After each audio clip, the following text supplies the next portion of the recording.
राधे कृष्ण। तृतीय सर्ग। नारद जी का राजसभा में आना।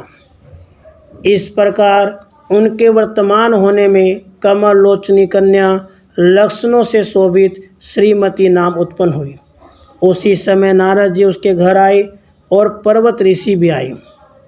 उन दोनों का आया देख विधि पूर्वक महातेजस्वी अम्बरीश ने उनका पूजन किया। उस कन्या को देख भगवान नारद विस्मय को प्राप्त हो बोले, हे राजन, यह महाभागा कन्या किसकी है?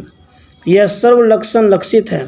यह ऋषि के वचन सुन हाथ जोड़ राजा बोला, हे विभो, यह श्रीमती नाम मेरी कन्या है।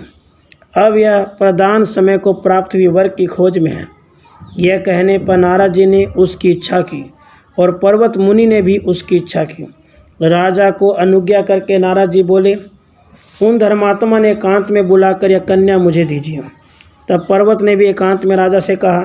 तब राजा भय व्याकुल हो दोनों से बोले, तुम दोनों कन्या की प्रार्थना करते हो तो मैं आपके वचन किस प्रकार से पूर्ण कर सकता हूँ?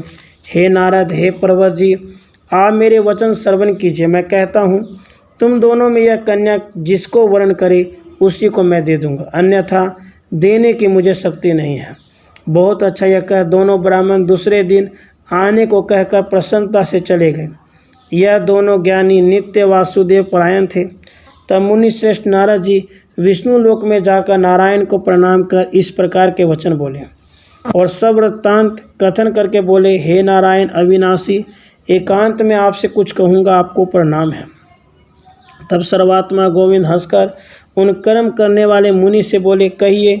तब यह केशव से बोले, आपका भक्त एक अम्बरीश राजा है, उसकी विशाल लोचनी श्रीमती कन्या है, उससे मैं विवाह करने की इच्छा करता हूँ। सो आप सुनिए, यह श्रीमान पर्वत भी आपके बड़े भक्त हैं, यह भी उसकी इच्छा रखते हैं।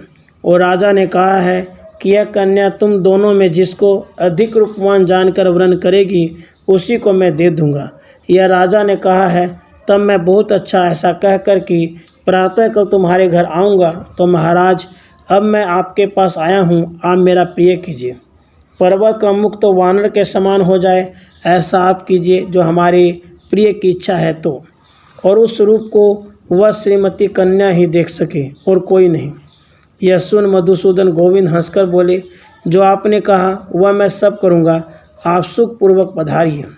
यह सुन मुनि प्रसन्न हो जनार्दन को प्रणाम कर अपने को कृतार्थ मान अयोध्या में गए। उनके जाने पर महामुनि पर्वत प्रणाम कर एकांत में माधव से कहने लगे। नारद का वृत्तांत जगतपति के आगे कहा कि नारद का मुख गोलांगुल के समान जिस प्रकार हो जाए वह करो, परंतु वह राजकन्या ही देखे, दूसरा नहीं, ऐसा करें। यह सुन भगवान विष्णु बोले, मैं तुम्हारे कहे वचन करूँगा, शीघ्र अयोध्या को जाओ और नारद जी से न कहो। जो आपने मंत्रित किया है वह वैसा ही होगा। तब राजा ने देखा कि मुनीश्वर आकर प्राप्त हुए। अनेक प्रकार के मंगलों से युक्त अयोध्या पूरी हो रही है। चारों ओर से खीलों और पुष्पों से उसको मंडित किया और बड़े बड़े महापथ में छिड़काव किए गए। दिव्य गंध और रस से युक्त दिव्य धूपों से धूपित किया। इस प्रकार नगरी को करके राजा ने सभा को शोभित किया। दिव्य गंध, धूप और विविध प्रकार के रत्नों से अलंकृत किया। अनेक प्रकार की मालाओं से स्तंभों को शोभित किया। अनेक मणियों को उसमें जटिल किया और अनेक प्रकार के श्रेष्ठ बिछौने और आसन बिछाए गए। अनेक प्रकार के राजा और बड़े बड़े मनुष्य वहां आकर स्थित हुए। तब राजा उस कन्या को लेकर सभा में आए, जो संपूर्ण गहने पहरे साक्षात दृग्लोचना लक्ष्मी के समान थी। मुट्ठी भर कमर वाली, 5 स्थान में चिकने शरीर वाली, सुंदर मुख वाली दिव्य स्त्रीजनों से संवृत श्रीमती स्थित हुई। वह राजा की सभा अनेक मणि रत्नों से संयुक्त थी। वह आसन के ऊपर बैठी माला हाथ में लिए सूर्यराज कन्या के समान उसके साथ आई। उसी समय ब्रह्म पुरात्मज महान त्रिविद्यावृद्ध महात्मा नारद जी पर्वत को साथ लेकर उस स्थान में आए।